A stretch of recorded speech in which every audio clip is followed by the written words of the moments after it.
तालुक्यातील काकडवाडी येथे गोकुळाष्टमीनिमित्त ग्रंथराज श्री ज्ञानेश्वरी पारायण सप्ताह सोहळ्याचं आयोजन करण्यात आलं आहे।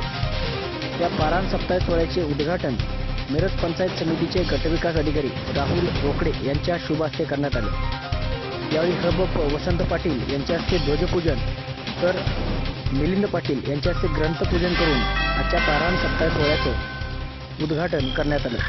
यावेळी 25 ग्रंथ पारायणास देणाऱ्या विजय कदम यांचा सत्कार करण्यात आला। त्याचप्रमाणे हे 25 ग्रंथ रोकडे साहेबांच्या शुभ हस्ते पारायण सोहळ्यासाठी प्रदान करण्यात आले। यावेळी व्यासपीठावर हबप DR पाटील, काशीराम पाटील, बाबासाहेब पाटील, गजानन पाटील, विलास पाटील, दशरथ पाटील, अप्पा पाटील, किरण पाटील, अरविंद पाटील, विशाल कदम व ग्रामस्थ तसेच महिला मोठ्या संख्येने उपस्थित होते।